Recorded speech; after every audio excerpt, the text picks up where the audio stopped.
When I first started my Airbnb business, I made every mistake possible. I went after the wrong market, I overspent furnishing my first unit, and I sat on my hands for months before I ever called a landlord. All of that was completely unnecessary. But after building this into a business that brings in $150,000 a month and helping over 400 clients build real portfolios on the side, I've realized it all comes down to a specific framework. If I had to start completely over from scratch today, there are 8 exact steps that I'll follow in order to help you get into the situation that you want to be in. The first thing that I would do differently is get the business itself set up before I ever look at a property. All right, so the first thing that you want to do is you want to follow your LLC. I like using places like Zen Business or Northwestern, and I would budget about $100, $150, maybe $200 a year plus just for the state's filing fee every single year. It's really going to range, like I said, maybe $50 to $300. I know it's kind of a wide gap, but it really just depends on the state that you're filing it. You want to knock that out first because it's going to take a couple days to get back the EIN number alongside with the formation docs. All right, the EIN number is extremely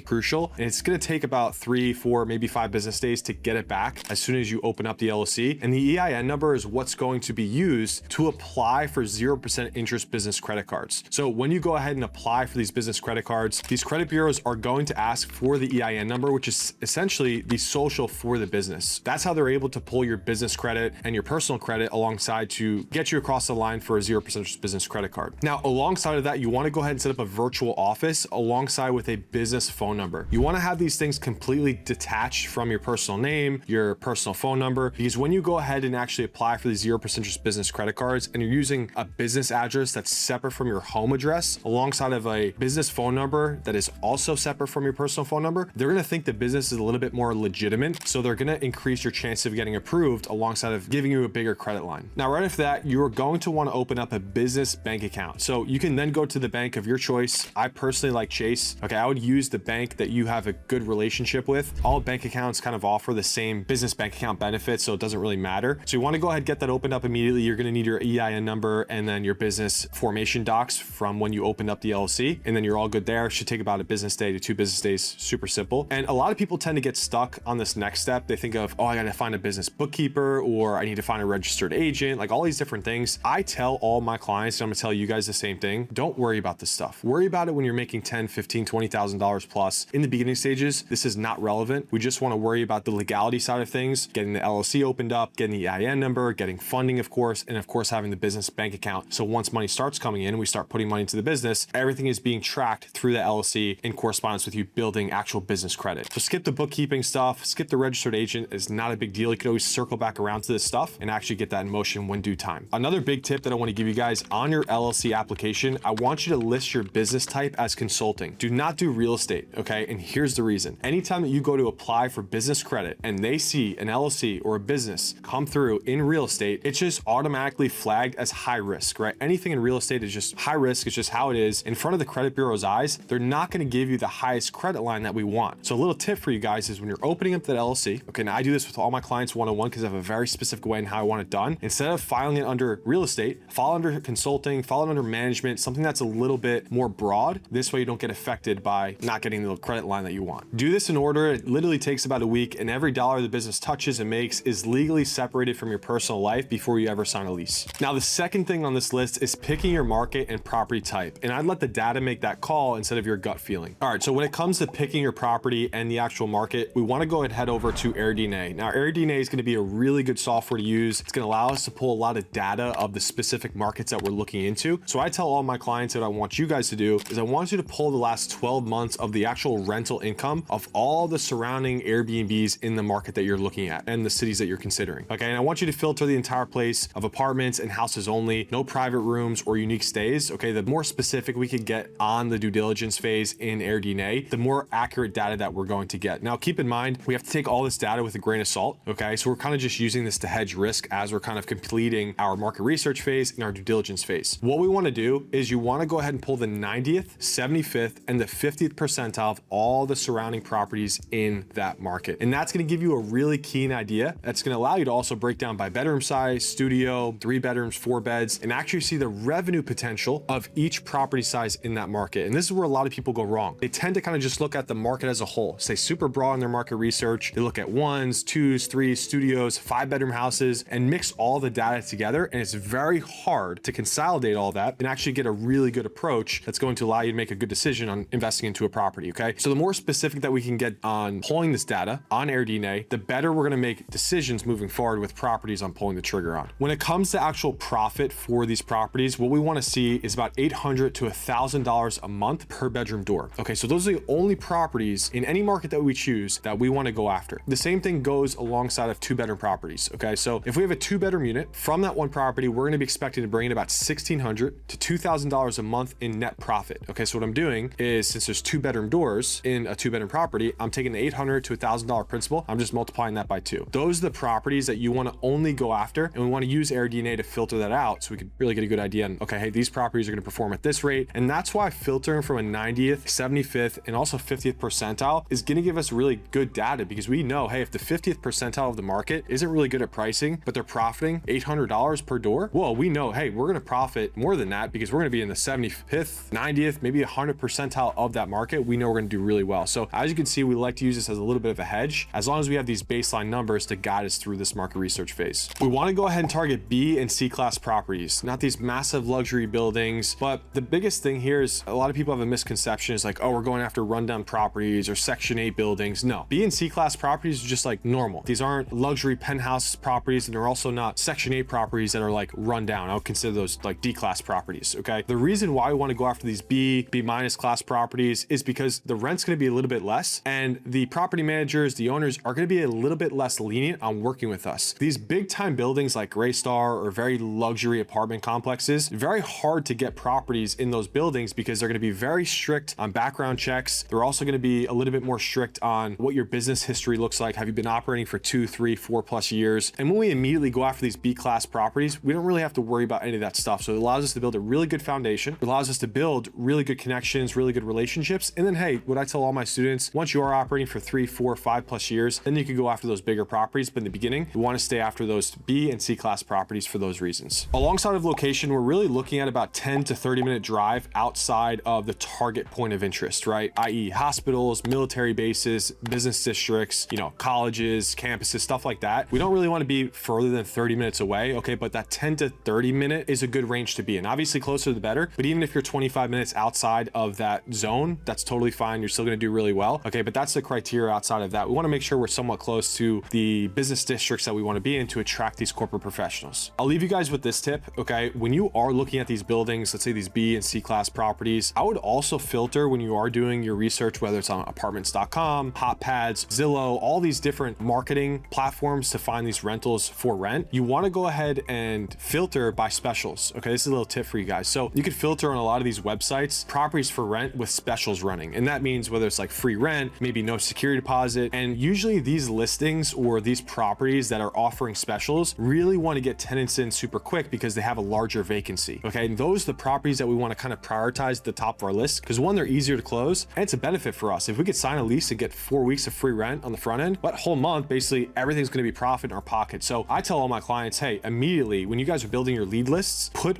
and prioritize all the properties, whether they're houses or apartments that are running specials. They're going to be easier to close, and they're going to be more open to working with us. Every property decision after this point comes from a spreadsheet. And what I recommend people do before they start is calculate their numbers first, okay? So there's a free calculator in the description that you can use to run your own numbers and see the revenue and profit that you can make per door. Third on the list, and this one surprises people every single time, I would actually look for regulation instead of running from it. The reason why I say look for regulation instead of running from it is because when you move into a market with 0 short-term rental rules, you could basically be shut down overnight, right? The city can implement something, flip a switch, and who knows, maybe you just sign a lease or your leases just go down the toilet. Obviously, we have protection and we have lease addendums that protect us for regulation changes and making sure we can actually operate the business correctly. But long story short, we still want to go into markets that have some sort of regulation because one, the chance of them changing it, and two, implementing something new that's more strict is very less likely. Okay, so I tell all my clients we want to go into a market that already has some regulation in place, i.e. some simple permits that we need to apply for, simple licensing for short-term rentals, right? Something like that that's not going to put massive strain on the business, but has something implemented that not just Joe Schmo can just throw a property on Airbnb and have no problems, right? We want to go into those markets that have some sort of regulation. It's going to just be seamlessly easier in the long run and actually give us that long-term peace of mind. A couple of things that we want to avoid is minimum night stays. Okay, so for example, if we look at Los Angeles, California, right, Arbitrage has very, very strict regulations. They have 30-day stay minimums, meaning you cannot host a guest for less than 30 days. properties. Now, it doesn't mean that you can't do well in these markets. It doesn't mean that you can't get bookings. You can, but it shortens your target audience of people that you can serve. You can't host for people for a few days, few weeks. It's missing out on a lot of people that actually can be accommodated in your properties. So it just puts a lot of strain in the business model. So stuff like that, regulations that are super constrained and super tough, we want to avoid that stuff. Like I said, we want to go into markets that have just very minimal regulation. Another big regulation that we want to stay away from is some cities require the owner to live on site part of the year, or even live in the property for half of the year, or 4 months out of the year, stuff like that. We want to stay away from that. Obviously, we're not owning the properties. This is arbitrage, right? The owner is not living at the property, neither are we. So we want to avoid those regulations. And like I said, just keep it simple. Go into markets that have some sort of basic regulation. Stay away from those highly regulated markets with minimum night stays and owners actually living in the property, or you having to be in the state, stuff like that. We want to stay far away from. A city with rules on the books is a city that already answered the questions that you're worried about. Number 4 is where the money for that first unit comes from, and it should not be your own bank account. All right, so we talked briefly about this before, but once we go ahead and get the LLC, the IEN number back, we want to go ahead and apply for 0% interest business credit cards once we get that business formation stuff back. This is what's going to allow you to fund and launch that first Airbnb property without using any money in your pocket or from your bank account. I like banks like Chase, Amex. Those are the top 2 that we refer all of our clients to, and the ones that I use, I like a lot. I think they have the best terms. Those are the cards that we want to first go after. And these cards is what's going to allow us to fund the first property, like I mentioned. Now, the biggest expense that we're putting on these cards is going to be the furniture for the properties. Okay, typically we can't put the first month's rent or the security deposit on these business credit cards just because some landlords, some property management groups or apartment complexes don't allow you to pay rent with credit cards. Some do, but some don't. So we can at least expect to put all of the furniture expense on these business credit cards. So $5,000 to $10,000, $10,000 being like on the high end, but 5 to 6, 7, 8 grand that we're able to put on this 0% interest business credit card over 12 months. So essentially what that means, we can continue carrying over the balance every single month, just paying the minimum payment on that single card every month. Okay, so it might be a couple $100, but every time we roll over the total amount we owe on the card, we're gonna have 0% interest on it. So we're not gonna be compiling up interest because we didn't pay the card off in full. We're gonna have 12 months of that 0% interest. And that's what really allows people to scale so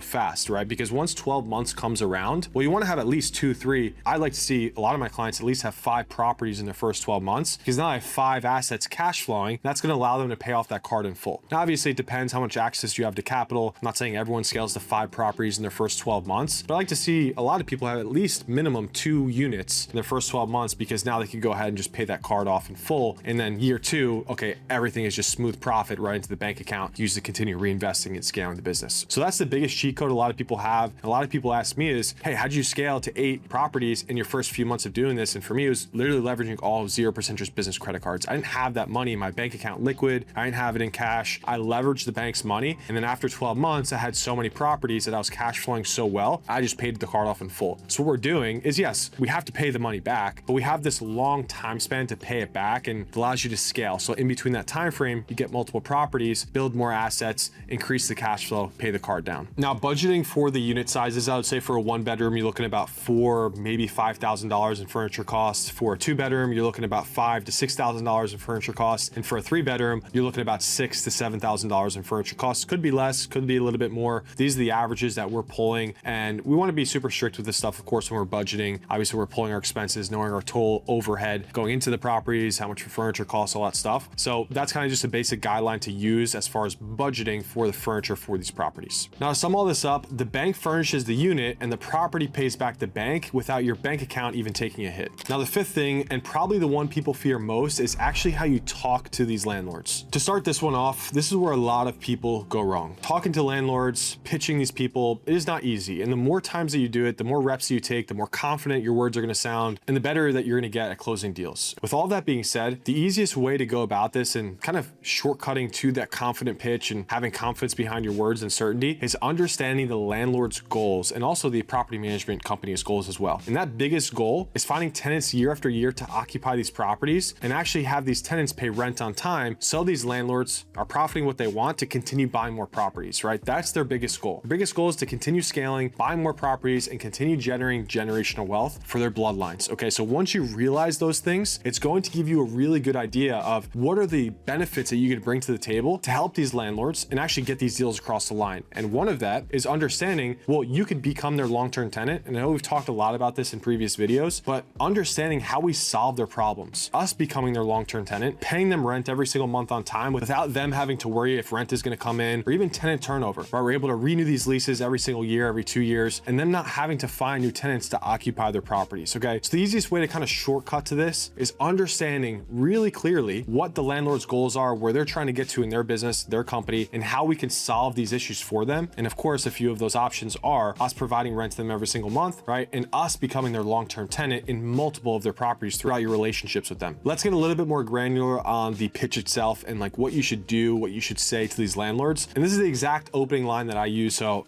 I recommend you guys taking notes. Like you literally write this down word for word. It's going to help you out a lot. This is what I say. Say, hey, is this John? I saw you have a listing on the street. Is it still available? Let them say yes or no. Then what I say right after that is we're a corporate housing company looking to pick up a few more units in the area. Would you be interested in taking on a corporate lease? Now, the reason behind, well, one, I got to see if the property is available. And then two, the next most important thing is seeing if they allow or interested in taking on corporate leases. A corporate lease is essentially, instead of us putting our personal name on the lease, we're able to put our business name, right? Our LLC name on that lease. So we need to make sure any deals that we get, like they have to be open to corporate leases or allow it in the first place. Otherwise it's just a wash. We can immediately just jump onto the next lead if they don't allow it. So want to immediately start off by asking those things. And that's going to open up the next one that we're going to talk about right now. Once we go ahead and solidify that they are open to corporate leases, the property is available, and maybe we answer some questions that they ask us about how our corporate housing company works, all that stuff. So we want to immediately segue into the tour because we want to go ahead and explain the business model to them in person rather than over the phone. Now, again, you can do this entirely virtually. You're just going to have a higher success rate going in person, meeting them, building a relationship, and that's just the easiest way to close deals. Now, in correspondence with that, one of the biggest objections that people get over the phone or even in person is, are you an Airbnb company? And I want to bring this up and talk to you guys because it's the most and biggest objection that we'll get, and it's the most important to overcome. Okay, so first things first, a lot of these people are going to ask, are you an Airbnb company? Do you place the properties on Airbnb? All these different things. We have to be transparent with them, okay? And I like to do this more in person. So if they do say it over the phone when you're asking if they allow corporate leases, try and segue into scheduling the tour and like talking about that stuff in person. But if they're kind of just persisting with you, you can go ahead and go about it this way, in person or over the phone. And the things I like to say is we're not an Airbnb company, we're a corporate housing company. Now, we do use Airbnb to market the property because that's where a lot of our travel nurses come from, or a lot of our business executives that stay with us, but we are not an Airbnb company. We also work with insurance companies. We also are partners with hospitals in the area for travel nurses on contract. Airbnb is just one of our sectors of our marketing strategy. Okay, that's pretty much the easiest way to get over that objection because a lot of people think, oh, are you going to just use my property to put it on Airbnb? And although we are, we need to be transparent about it. We just have to have different marketing channels that's going to allow us to open up our target audience. So the best way of going about that is just telling them you're not an Airbnb company. It's just, we use it for marketing. Now, as we wrap this part up, we want to go ahead and use lease addendums. Okay, so once you sign your first lease, we're going to have a lease addendum. I give all my clients the exact one that I use. You guys can go ahead and have a lawyer type one up. But what this lease addendum is going to do is it's going to virtually bind with the lease that you signed from the landlord or the apartment complex. And the lease addendum that we have is going to outline and state everything that we're doing with the property, right? And the owner is going to sign that lease addendum and virtually bind with the regular lease. This way we're protected at all angles. They're on the same page with us because 9 out of 10 times, again, guys, the leases that you sign are just traditional leases that normal tenants sign. Sometimes in those leases are clauses like no subletting, no change in the locks, not doing stuff that's really going to prohibit us from running the business correctly. So we have a lease addendum to override a couple of those things in the standard traditional lease that you sign. And we call that a lease addendum. Again, I give all my students the one I use. You guys can go ahead and have someone like a lawyer, a real estate attorney, write one up that's outlining the exact business that you're doing so they can go ahead and sign that for you. With all of this, you're not asking permission. You're the answer to a problem they already have every single month. The sixth thing on this list happens before the listing even goes live, and that's your pricing. Now, for this sixth tip, I want to give you guys just a basic formula that you can use on finding your target daily rate. Now, this is extremely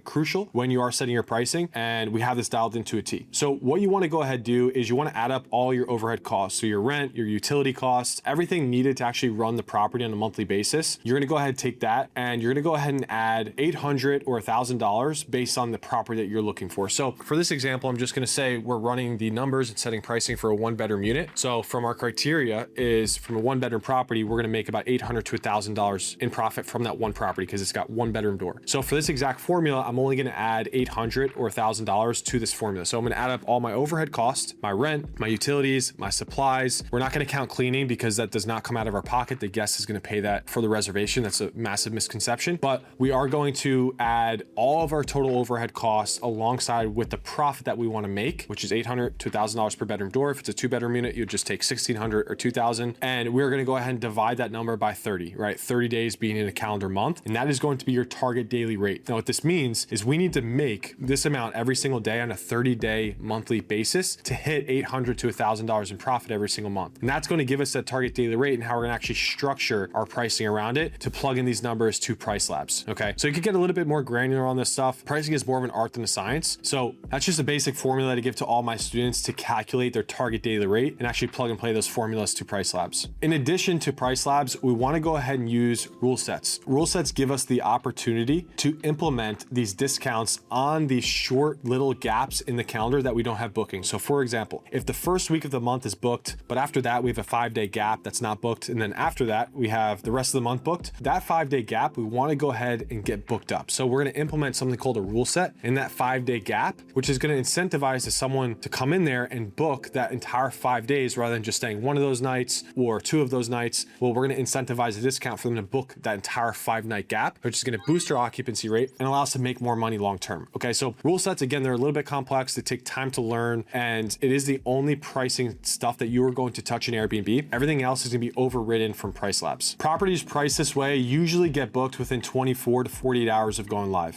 7th, once you've got that first property running, is how you approach growing to a second one. So what a lot of people don't understand is you could take multiple properties from less relationships, meaning less relationships from landlords, less relationships from apartment complexes. And what I mean by this is, let's say you get your first deal from an apartment complex. This is a really good relationship to take multiple properties from them in the coming months. Okay, so this is the benefits to working with these apartment complexes, because usually there's more available properties, there's more vacancies, so it's easier to scale with those apartment complexes. Now, it's a little bit harder to get your foot in the door with them originally, but once you do, hundreds of other doors open up, even in just one apartment complex. So this goes alongside even with landlords, right? Usually landlords have multiple properties, right? So when they give you their first property, they see how well you're running it, you're keeping it clean, let's say for 2, 3, 4 months, they're going to be more susceptible to giving you other properties. So what we're doing here is we're kind of maximizing and juicing the beginning of relationships that we land and just take as many properties as we can from them as fast as possible. And then once we build a good foundation with, let's say 3, 5 properties, then we can go ahead and start diversifying, building new connections, building new relationships, and just diversifying our portfolio. But this is where a lot of people go wrong in the begin with. They get a property in one market and then they get another property an hour away from their first property, and they have to rebuild all these teams, find new cleaners in the area, right? And it's just a big misconception. It's a big mistake. We want to go ahead and scale in one area with the first few relationships that we have, and then we can start growing and diversifying slowly in the coming years. Okay, this is where a lot of people have this wrong approach, because like I said, if you have properties all spread out, you're going to need to have different teams in those areas, right? You can't just have one cleaner driving to 5 properties that are all hours away or even 30 minutes away. It's going to be very hard to turn those properties every single day. We really want to build a solid, tight-knit foundation, and that comes with having these tight-knit teams. And that means by keeping all these properties in the right vicinity, okay, and scaling with these relationships, especially to begin with. I've seen people build from 1 property to 10 properties with 1 relationship, meaning 1 apartment complex or 1 landlord. All it really takes is, let's say 4 or 5 really good relationships. You could scale that up to 40, 50, who knows, even 100 plus properties, depending on how big these portfolios that these agents or landlords actually have. That's the easiest way to actually scale. Okay, so I've seen a lot of people, and frankly, that's how I scaled so fast. Was with my first landlord, he had multiple properties. So all I had to do was prove myself with the first property he gave me. And once he saw how well I was doing, boom, he just kept feeding them to me. So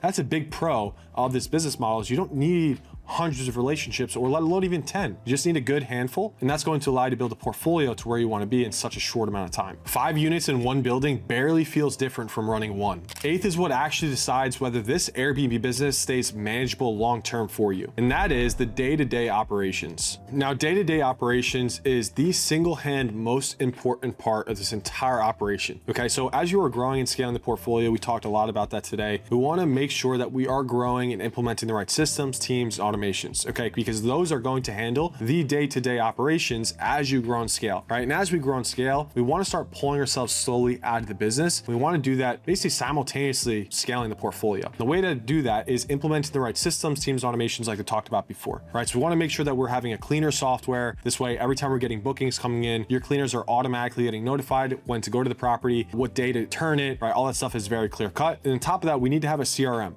Okay, I like Hospitable. This is going to be essentially our property management software. Every time we get bookings that come in, your guests will get a check-in code, parking instructions, everything that they need to have a seamlessly easy check-in is going to be 100% automated. We'll have some basic questions to be answered from guests that we're hosting, like, do you know any good restaurants in the area, or where can I find certain things in the property? We can go ahead and answer that stuff throughout the week. It's super simple, and eventually as you do grow and scale, you bring a virtual assistant in to take care of 100% of the guest communication. But in the beginning stages, property management software is probably going to automate, I'd say, about 70% of that communication, and the other 30% will be answering those miscellaneous questions that I just talked about. Now, alongside of softwares and systems is pricing. We've talked about pricing before, but I want to talk more about the software itself. This is going to hook up to your Airbnb account. It's called Price Labs, very common in the Airbnb space. It's essentially going to adjust our pricing in our property every single day based on how we program it, and also based on the demand and the actual season of the market itself. Okay, so this is super important. We want to make sure our pricing is dialed to a T. The ones that are operating at 90% occupancy rate compared to the people and hosts that are operating at 60% occupancy rate is going to be the pricing strategy. So it's super